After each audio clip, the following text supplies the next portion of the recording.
Bonjour à tous, c'est Lily de Lily un livre. Je vous retrouve aujourd'hui pour mon premier avis lecture en podcast en 5 minutes. Attention. Donc je vais vous faire découvrir aujourd'hui Les Voyageuses du Temps de Selena Dube, édité chez Something Else édition en juillet 2019. Tout d'abord, merci à l'auteur pour ce service presse.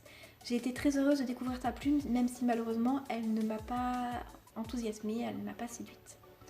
Je vais débuter par vous lire tout simplement le résumé afin que vous fassiez une première idée. Deux femmes de destin qui vont se réunir pour traverser le temps. Elles vont vous emmener en France, en Irlande et à Londres. Elles vont vous faire voyager dans leur univers, vivre leurs histoires d'amour et de haine aussi. Partager avec vous joie et désillusion. Entre histoire et imaginaire, laissez-vous prendre par la main et accompagner Miranda et Tristana dans leurs multiples aventures. Donc personnellement, comme je l'ai dit, ce livre ne m'a pas séduite. Alors déjà, je pense que c'est parce que je m'étais fait une idée de ce que j'allais découvrir. Et comme ça ne correspondait pas à l'idée que je m'étais faite au préalable, je suis un peu descendue de mon piédestal. En fait. Tout simplement, je me suis dit, ah merde, c'était pas ce que je pensais et j'ai pas réussi à plonger dans l'histoire. Donc personnellement, je pensais à un time travel. Et donc un time travel, pour ceux qui ne savent pas, c'est une jeune femme ou un homme du présent qui est projeté dans le passé ou dans un univers un peu fantastique, fantaisiste. Et ici, c'est vrai que c'est pas du tout ça. Le temps est bien abordé ici, mais en termes de longévité des personnages.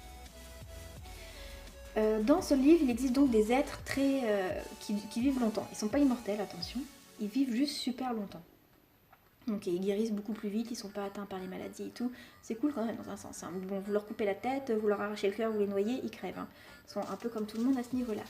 La première chose qui m'a déplu dans ce texte et qui, je pense, a fait que je n'ai pas accroché du tout, c'est le prologue. Le prologue est beaucoup trop long.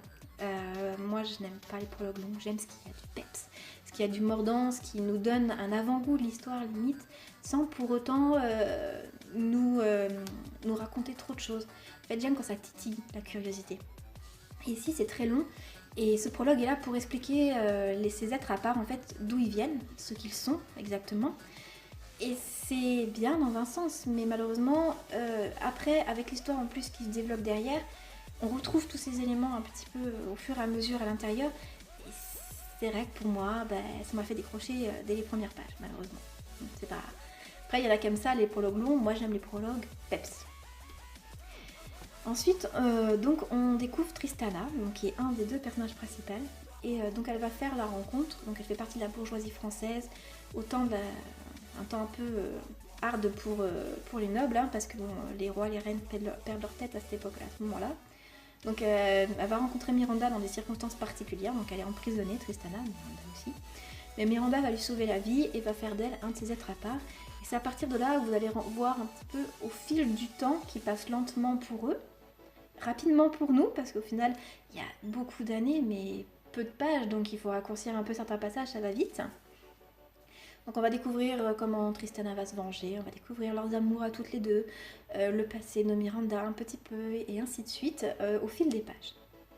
Donc personnellement, comme j'ai dit, j'ai pas réussi à plonger dans le livre. Et malheureusement, je pense que c'est aussi parce qu'il y a beaucoup de romance et un peu de sexe dedans, donc il y a de l'érotisme dedans. Et moi, c'est pas un style, franchement, qui déjà me plaît de base. Donc ça, plus le prologue, j'ai décroché, tout simplement. Mais je pense que pour celles qui aiment les romances, qui aiment le petit côté érotique, qui aiment avoir des romances historiques avec le petit côté fantastique, qui n'est pas non plus le plus dominant, on va dire, vous n'allez pas avoir beaucoup d'action dedans, à part les parties de jambes en l'air, si on veut.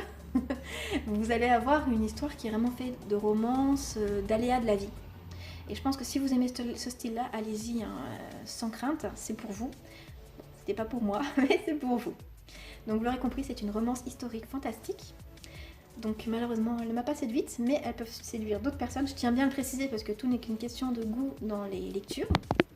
Elle fait 175 pages. Et elle est au prix de 3,99€ en version numérique. Donc je ne l'ai pas trouvée en version brochée, donc je pense qu'elle n'est pas encore disponible en version brochée. Je vous laisse découvrir plus d'informations et surtout un avis plus développé sur le blog dans un article plus... Là vous aurez quand même plus de choses à raconter, parce que là j'ai que 5 minutes, c'est un peu plus court. Je remercie de nouveau l'auteur pour ce service presse. Je vous invite à liker donc ma chaîne YouTube, ou même à vous abonner pour le podcast sur le site buzz, bah, j'arrive jamais à dire ce mot-là. Et à laisser un petit commentaire, pourquoi pas. Bonne journée à tous. Retrouvez toutes les informations sur le blog de Lily un livre.